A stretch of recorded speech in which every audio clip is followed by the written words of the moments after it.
हे मोठ्या प्रमाणात फोपावलेले नाही, काय आज बळकटी देण्यासाठी हे केलं?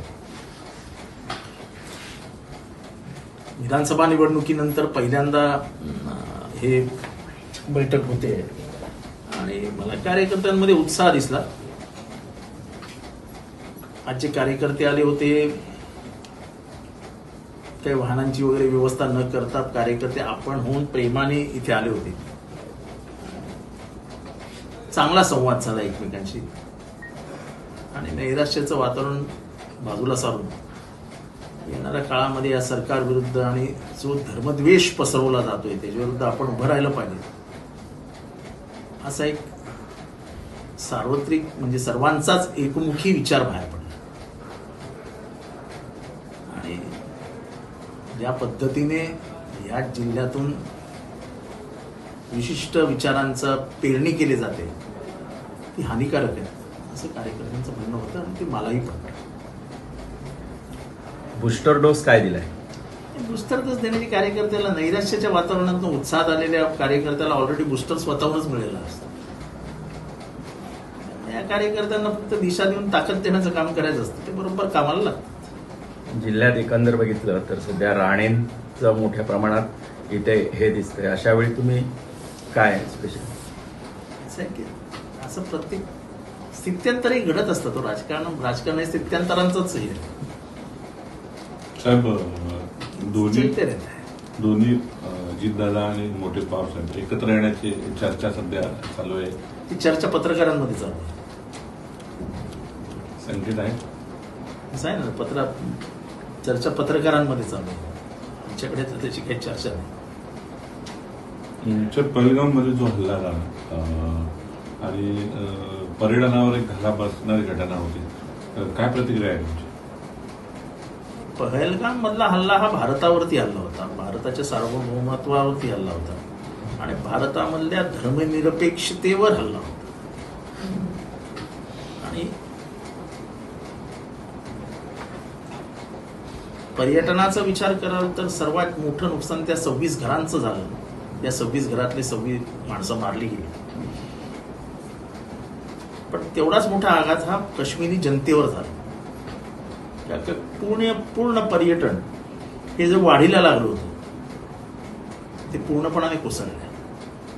आणि माझं असं मत आहे की जेव्हा जेव्हा एखादा प्रदेश किंवा एखादं राष्ट्र गरिबीत जातं तेव्हा तिथे गुंडगिरी, क्राईम आणि टेररिझम वाढायला.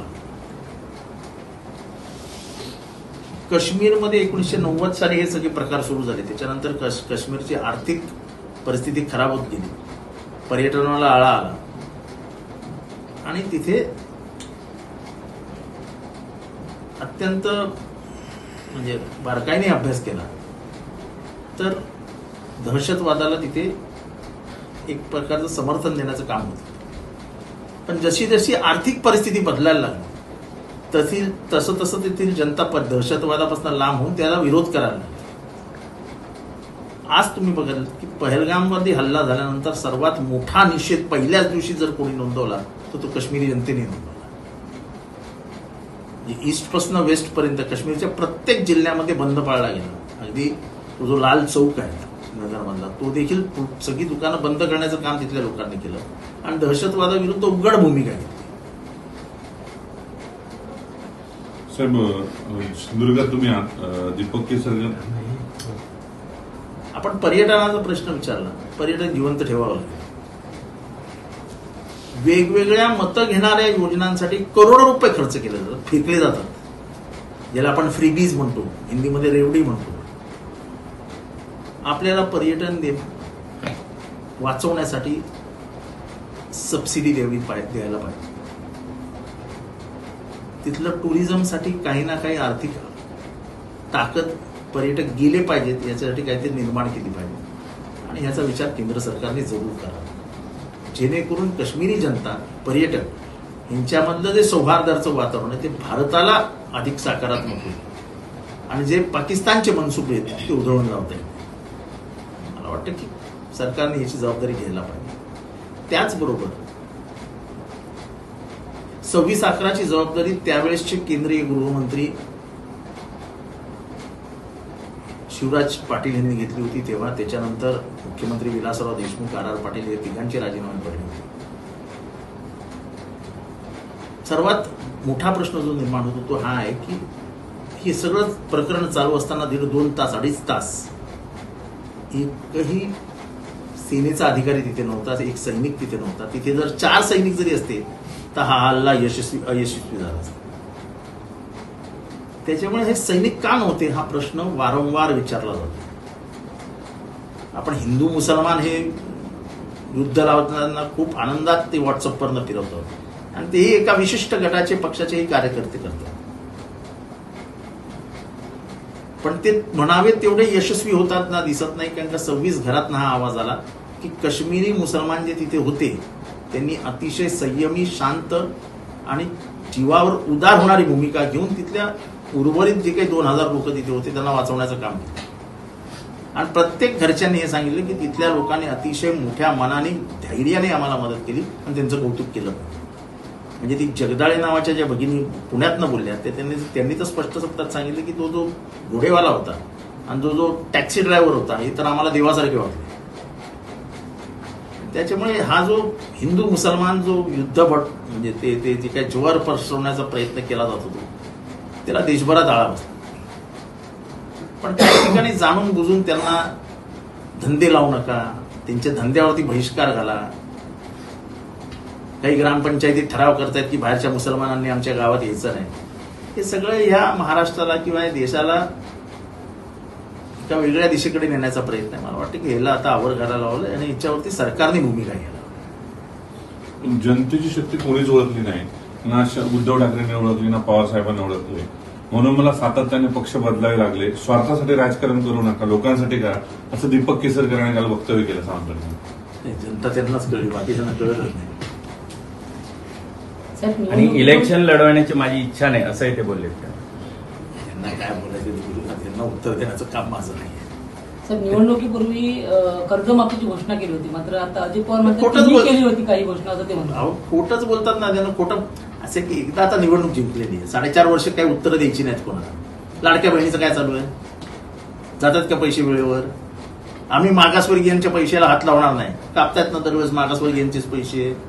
आता सुद्धा काहीतरी 350 कोटी रुपये समाज विकासातनं कापले आणि आदिवासी योजनेचा 400-500 कोटी रुपये काहीतरी कापले. म्हणजे जेव्हा जेव्हा कैची लावण्याची वेळ येते बजेटला तेव्हा तुम्हाला फक्त मागासवर्गीय दिसतात. जिथे पैसे खाण्याचे डिपार्टमेंट आहे त्याला तुम्ही हात नाही लावत, कारण का सगळीकडनं टक्केवारी यायची असते.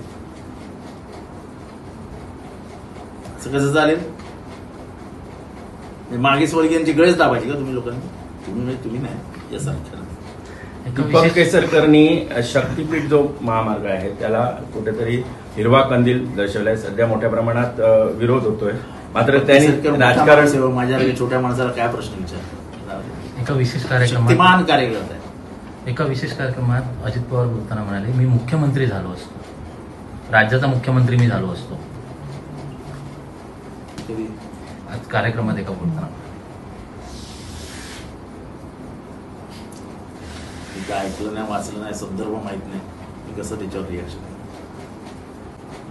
अचानक ओबीसी आठवले का? कालपर्यंत तर जातीय जनगणना हे विष पेरण्यासारखं आहे असं म्हणत होते ना, मग अचानक का आठवले? तर बीजेपी 24 तास 365 दिवस राजकारणाचा आणि निवडणुकीचा विचार करत असते. बिहारमध्ये 63% ओबीसी जाहीर केले त्यांनी, 63%. आणि बिहारनी जनगणना केली होती तेव्हा बिहारचा ओबीसी आपल्यापासून लांब जाईल. जर राष्ट्रीय जनगणना झाली नाही तर बिहार आपल्या हातातून निघून जाईल. 63% ओबीसी आणि नंतर मग उरलेल्या 20% SC ST म्हणजे किती झाले? 83%. 5% मुसलमान तर पकडा, 88%. त्यामुळे निवडणुकींवरती डोळा ठेवून आमचीच मागणी होती. मी तर 2011ची जनगणना झाली त्याच्यानंतर सातत्याने मागणी करतोय की एकदा होऊन जाऊ ना, जिसकी जितनी संख्या बारी उसकी उतनी जिम्मेदारी, जे काशीरामचं वाक्य होतं त्याची अंमलबजावणी झालीच पाहिजे, माझं स्पष्ट मत आहे. आम्हीच मागणी करत होतो. विरोधकांच्या दबावाला बळी पडले असं पण म्हणायला हरकत नाही, पण खरे ते दबावाला बळी पडले ते बिहार निवडणुकींच्या. आणि जसा ईव्हीएम मध्ये घोटाळा केला तसा फक्त या जातीय जनगणनेमध्ये करू नका, एवढीच माझी हात जोडून विनंती. मनपा आणि नगरपालिका असेल, जिल्हा परिषद निवडणुका अजूनही लांबणीवर जाण्याचं असं आहे की डायरेक्ट पर्सेंटेज मिळतं. महानगरपालिका नगरपालिकेमध्ये बॉडी असली तर बॉडी ठराव करतं. आता मोठे मोठे टेंडर निघताना कोण कोणाला विचारतं? डायरेक्ट मुख्य अधिकारी आणि मंत्रालय, असाच व्यवहार चालू आहे. मध्ये जो गॅप असायचा, बॉडीचा एक बॉडी असायची मध्ये, ती बॉडी ठरवायची. आता काय बॉडी कुठे आहे? मुंबई महानगरपालिका असो, ठाणे महानगरपालिका असो, कल्याण महानगरपालिका असो, औरंगाबाद महानगरपालिका असो, नागपूर महानगरपालिका असो, अमरावती असो, ज्या काही महानगरपालिका आहेत त्याचा आयुक्त आणि मंत्रालय यांचा थेट व्यवहार आहे. आणि मोठे मोठे टेंडर निघतात, टेंडरवाले मंत्रालयात बोलूनच सगळे टेंडर ठरवतो. त्यामुळे सब टक्केवारी काय आहे? त्यामुळे तुमच्या लोकशाहीमध्ये काय होतं हे महत्वाचं नाही, टक्केवारीचं काय ते बोला. सिंधुदुर्ग जिल्ह्यातील दोडामार्ग येथे मदरसामध्ये 2 तलवारी आढळल्या. मात्र अद्यापपर्यंत जी पुढील आरोपी आहेत त्यांच्यावर कारवाई केली. एक विरोधी नेते म्हणून तुम्ही काय? असं विरोधी नाही, असं सत्ताधारी म्हणताय. त्या दोडामार्ग मध्ये काय चालू आहे जरा तुम्ही जाऊन तिथे ग्राउंड रिपोर्ट घ्या. सिंधुदुर्गासारख्या शांत परिसरामध्ये काय चालू आहे हे नेमकं पत्रकारांनी जर माहिती घेतली तर याच्यातनं अधिक सत्य लोकांपर्यंत पोहोचेल.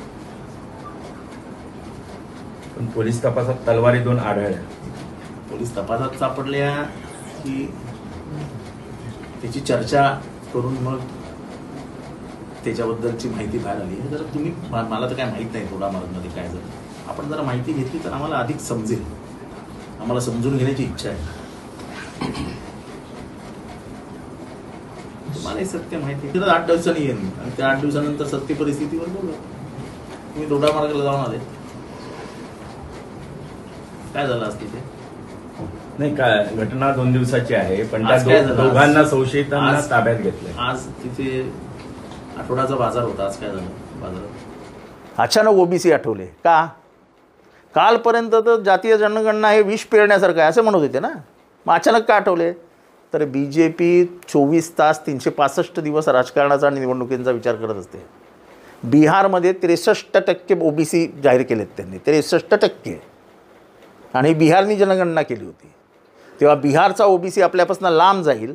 जर राष्ट्रीय जनगणना झाली नाही तर बिहार आपल्या हातातून निघून जाईल. 63% ओबीसी आणि नंतर मग उरलेल्या 20% SC ST म्हणजे किती झाले? 83%. 5% मुसलमान पकडा, 88%. त्यामुळे निवडणुकींवरती डोळा ठेवून आमचीच मागणी होती. मी तर 2011ची जनगणना झाली त्याच्यानंतर सातत्याने मागणी करतोय की एकदा होऊन जाऊन द्या ना. जिसकी जितनी संख्या बारी उसकी उतनी जिम्मेदारी, जे काशीरामचं वाक्य होतं त्याची अंमलबजावणी झालीच पाहिजे, माझं स्पष्ट मत आहे. आम्हीच मागणी करत होतो. विरोधकांच्या दबावाला बळी पडले असं पण म्हणायला हरकत नाही, पण खरे ते दबावाला बळी पडले ते बिहार निवडणुकींच्या. आणि जसा EVMमध्ये घोटाळा केला तसा फक्त या जातीय जनगणनेमध्ये करू नका, एवढीच माझी हात जोडून विनंती असेल. निवडणुकीपूर्वी कर्जमाफीची घोषणा केली होती, मात्र आता अजित पवार खोटंच केली होती काही घोषणा. अहो खोटंच बोलतात ना, त्यानं खोटं असं की एकदा आता निवडणूक जिंकलेली आहे, 4.5 वर्ष काय उत्तरं द्यायची नाहीत कोणाला. लाडक्या बहिणीचं काय चालू आहे? जातात का पैसे वेळेवर? आम्ही मागासवर्गीयांच्या पैशाला हात लावणार नाही. कापतायत ना दरवेळेस मागासवर्गीयांचेच पैसे. आत्तासुद्धा काहीतरी 350 कोटी रुपये समाज विकासातनं कापले आणि आदिवासी योजनेत 400-500 कोटी रुपये काहीतरी कापलेत. म्हणजे जेव्हा जेव्हा कैची लावण्याची वेळ येते बजेटला तेव्हा तुम्हाला फक्त मागासवर्गीय दिसतात. जिथे पैसे खाण्याचे डिपार्टमेंट आहेत त्याला तुम्ही हात नाही लावत, कारण का सगळीकडनं टक्केवारी यायची असते. असं कसं चालेल? हे मागासवर्गीयांची गळेच दाबायची का तुम्ही लोकांनी? तुम्ही म्हणजे तुम्ही नाही, या सरकारने.